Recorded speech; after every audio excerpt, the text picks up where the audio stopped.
muôi John à tê từ khang nọ muôi John muôi ở bên đây chẳng bị mà muôi cho mà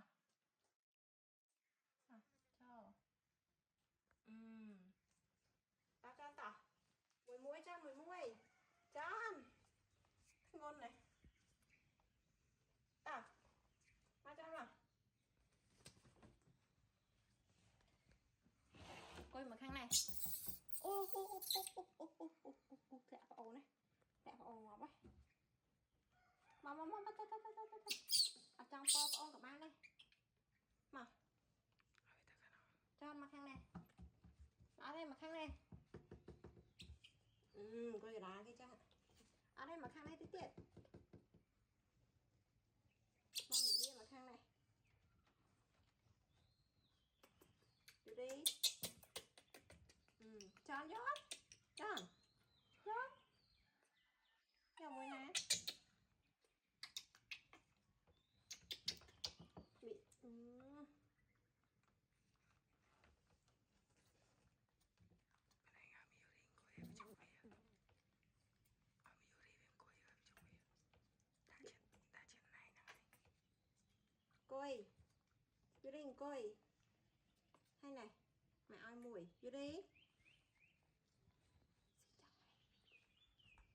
ở bên cạnh mà này tìm hàng xin chào mày John khát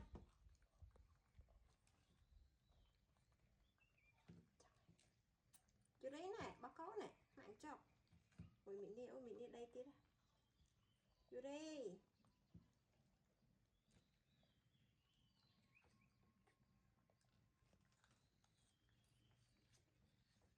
ui John thấy anh John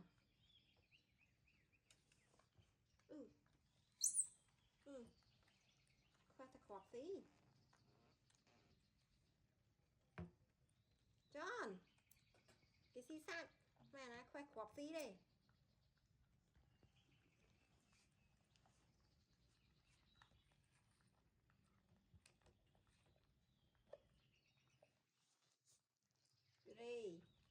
vô đi bỏ nhâm cùng cha trai kì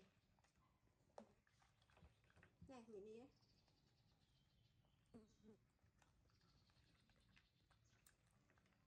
vô đi bỏ nhâm cùng thẹ kì quay nghiêm lúc này cho khoe thật khoạc mình đi này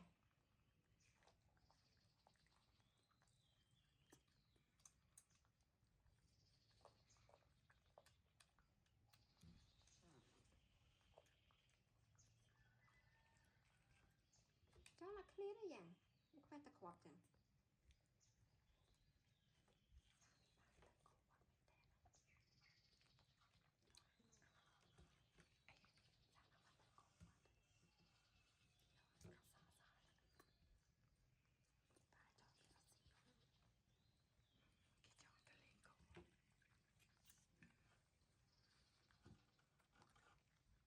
cậu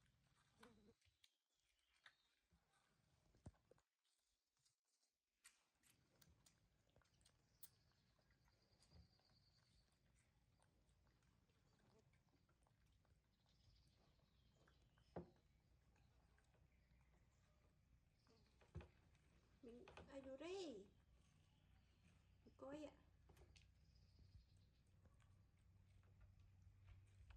John xì sát chứ tao phải chọc về đây chọc ta tôi nha xì sát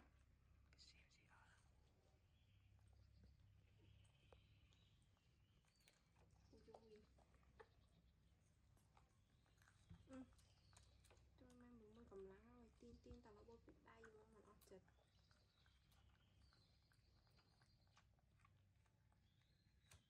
nè vì khoe tạc quả mình nè John tin bảo ôn đây khốn bảo ôn đây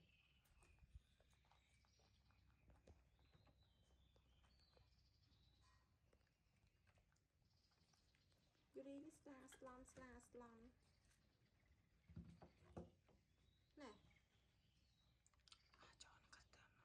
John trời thật này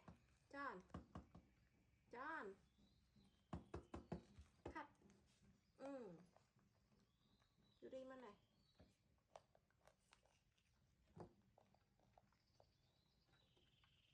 Có dơ.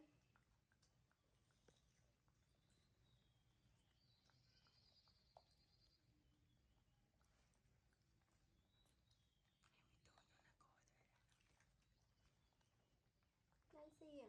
Tao buôn lòng tăng ừ. Ừ. Chó nó mai với mày thôi. Tao không thể kê. Cái thế cái tay ra, tao kia. Ai là bây giờ cho mắt chụp tao mà, tao không cho làm đâu. Này.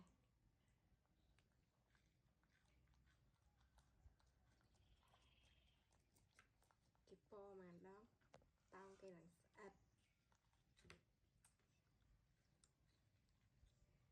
mấy gì tông đi này.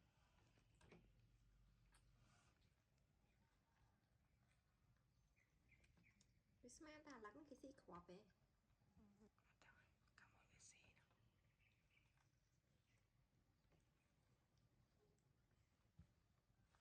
Tao cho anh thì đây. Tìm cho ai tao nhưng không tao kìa mấy hả? Mà. Cái quái xí à? Hỏi lên vào đâu. Ra rồi.